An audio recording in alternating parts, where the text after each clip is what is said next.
السلام علیکم ورحمۃ اللہ وبرکاتہ۔ الحمدللہ رب العالمین والصلاة والسلام علی رسول اللہ، اما بعد۔ میں ہوں آصف اقبال، سول انجینئر۔ آپ اس وقت سن رہے ہیں ہماری چینل شم رسالت کی جانب سے عورت اور اسلامی تعلیم تعارف۔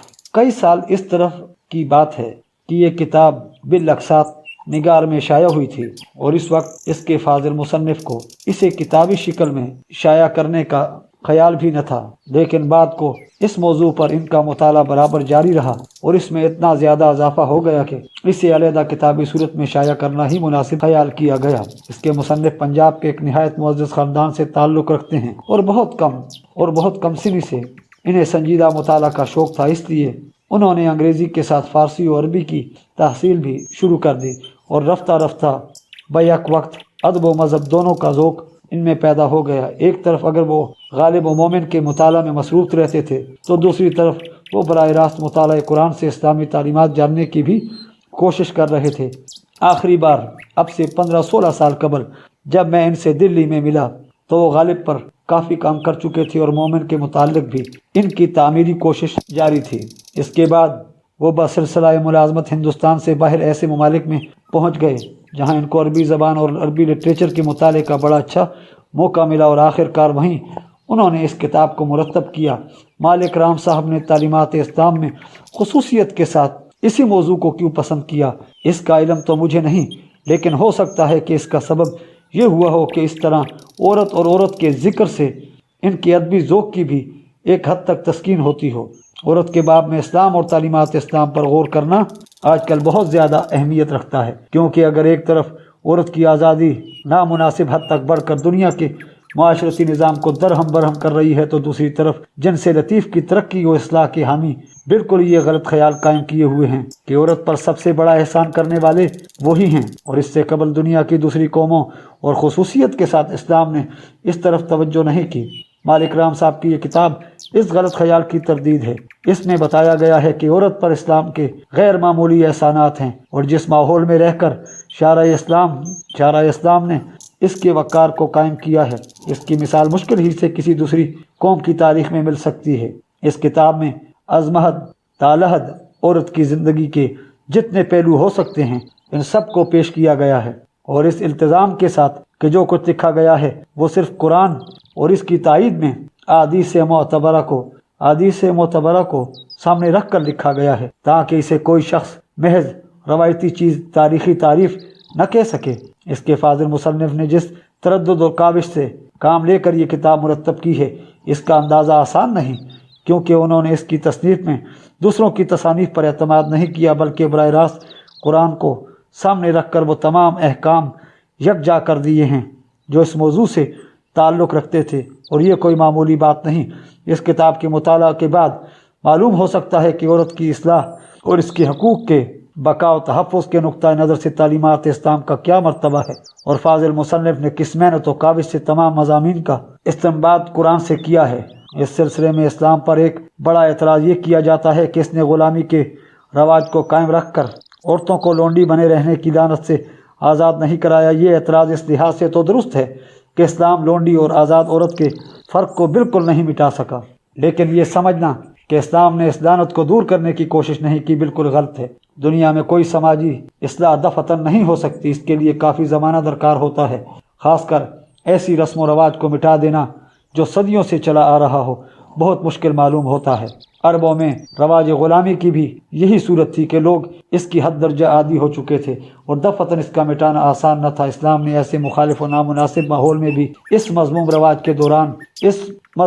رواج کے دور کرنے کے لیے جو اقدام اٹھایا اس کا علم آپ کو اس کتاب سے بھی ہو سکتا ہے۔ فاضل مصنف نے آیات قرآنی سے جو کچھ استنباط و استنتاج کیا ہے، ممکن ہے اس کے متعلق بعض حضرات کو کچھ اختلاف ہو، لیکن ایک صحت مند لٹریچر کا ثبوت یہی ہے کہ مصنف اپنی ذاتی رائے میں کوئی تبدیلی پیدا نہ کرے، اور میں اس بات پر مالک رام صاحب کو مبارکباد دیتا ہوں کہ جو کچھ انہوں نے لکھا ہے وہ اپنے ضمیر یا وجدان کی روشنی میں لکھا ہے، اور ایک تاریخی یا تحقیقی کتاب کی سب سے بڑی خوبی یہی ہو سکتی ہے کہ وہ ایک پختہ و مستحکم رائے کا نتیجہ ہو۔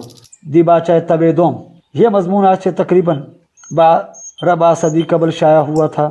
کتاب بہت دن سے ختم ہو چکی تھی۔ اس دوران میں اس دوران میں اس کے 2 ترجمے بھی شائع ہوئے، ایک انگریزی میں حیدرآباد دکن سے، دوسرا عربی میں قاہرہ مصر سے۔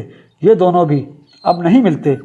جب یہ کتاب پہلی مرتبہ شائع ہوئی تو اس کا جس گرم جوشی سے خیر مقدم ہوا اور جیسے تعریفی تبصرے اس پر کیے گئے، اس کے پیش نظر اسے دوبارہ شائع ہونا چاہیے تھا۔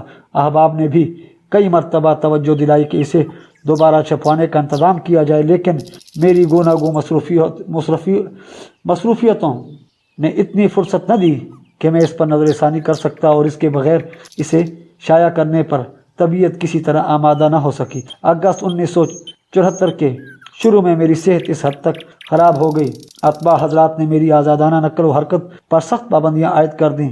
قدرتاً اس کے بعد باہر کی آمد و رفت بہت محدود ہو گئی اور زیادہ وقت گھر ہی پر گزرنے لگا۔ میں نے اس جبری تعطل کے زمانہ میں کئی ادھورے کام مکمل کرنے کی کوشش کی جو برسوں سے معرض التوا میں پڑے ہوئے تھے، چنانچہ اس مضمون پر نظر ثانی بھی ہو گئی۔ ان برسوں میں میرا اسلامیات کا مطالعہ حسب معمول جاری رہا اور مجھے اس موضوع پر بھی بعض مصنفین مشرقی اور مغربی کے افکار کے مطالعے کا موقع ملا۔ اس کے باوجود جب میں نے اس مضمون کو اس نظر سے دیکھا کہ کیا کہیں ترمیم کی ضرورت تو نہیں، تو محسوس ہوا کہ نہ صرف بنیادی طور پر اس میں کسی رد و بدل کی گنجائش نہیں، بلکہ بعض مقامات پر آسانی سے میرے نقطہ نظر کی تائید میں پہلے دلائل پر کچھ اضافہ ہو سکتا ہے۔ ایک آدھ جگہ یہ کیا بھی گیا ہے، مثلاً رجم کی بحث میں، لیکن چونکہ منخیت المجموع مضمون اپنی جگہ مکمل تھا اور جو دلائل دیے گئے ہیں وہ بھی کافی تھے، اس لیے بعض جگہ لفظی ترمیم کے سوائے میں نے اس میں کوئی اساسی تبدیلی غیر ضروری خیال کی۔ اس طرح مختلف مسائل کی تائید میں مزید آیات قرآنی یا احادیث نبوی درج کرنے سے بھی اجتناب کیا گیا ہے۔ واقعہ یہ ہے کہ اگر کسی رائے یا نظریے کے حق میں ایک آیت یا ایک حدیث صحیحہ بھی موجود ہے تو وہ اس کی اثبات پر حجت قاطعہ ہے۔ پس اس سلسلے میں اور آیات اور احادیث لکھ بھی دیتا تو اس سے افادے میں کوئی ترقی نہ ہوتی، البتہ کتاب کی ضخامت ضرور بڑھ جاتی، اور یہ مجھے منظور نہیں تھا۔ دوسری جنگ عظیم کے بعد سے عورتوں کے مسائل اور ان کے حقوق پر بہت زیادہ توجہ دی جانے لگی ہے۔ اقوام متحدہ نے 1975 کو عورتوں کا سال ہی قرار دیا تھا۔ مختلف ممالک کی متعدد انجمنوں نے اس میں سرگرمی سے حصہ لیا اور کئی طرح کی تجاویز پیش کی۔ اس مضمون سے معلوم ہو جائے گا کہ اسلام نے عورتوں پر کیا فرائض عائد کیے ہیں اور انہیں کیا حقوق ادا کیے ہیں۔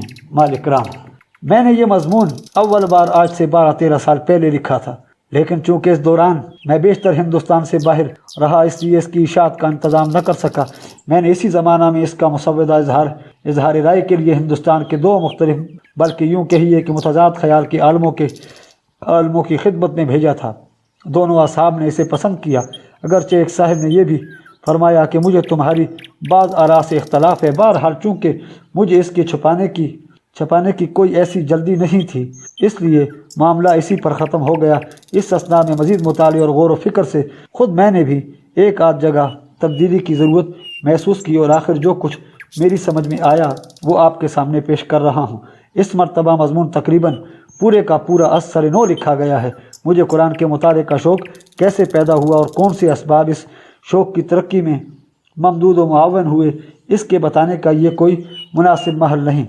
اگر خدا نے چاہا اور زمانے میں فرصت دی تو کسی دن یہ داستان بھی پیش کر دوں گا۔ یہاں اتنا لکھ دینا کافی ہے کہ ایک مدت سے قرآن اور اس کے متعلقات کا مطالعہ میرا عزیز ترین مشغلہ رہا ہے، اور میں نے اپنی بساط بھر قرآن اور اس کے مطالب کو خود سمجھنے کی کوشش کی ہے۔ مجھے اس بات کا دعویٰ نہیں کہ میں نے اس موضوع پر کوئی نئی بات دریافت کی ہے، لیکن غالباً یہ کہنا بھی غلط نہ ہوگا کہ عورتوں سے متعلق اسلامی تعلیم اتنی جامعیت سے اردو میں پہلی بار ایک جگہ پیش کی جا رہی ہے۔ جیسا کہ آپ ملاحظہ کریں گے، میں نے تمام مسائل خود قرآن سے اخذ کیے ہیں اور حدیث سے صرف اس کی تائید اور توضیح کے لیے لائی گئی ہے۔ کتب احادیث میں سیاست اور ان میں بھی بخاری اور مسلم کو خاص طور پر مد نظر رکھا گیا ہے۔ ہو سکتا ہے کہ کہیں کہیں قرآن کو جیسا میں نے سمجھا ہے وہ آپ کے نقطۂ نظر سے مختلف ہو، یا اس سے جو نتیجہ میں نے نکالا ہے وہ آپ کے خیال میں غلط ہو، لیکن اس کے لیے مجھے کسی معذرت کی ضرورت نہیں۔ اگر میں نے عربی زبان کی حدود میں رہتے ہوئے کوئی رائے قائم کی ہے تو تعبیر و تفسیر کا یہ اختلاف جائز ہے۔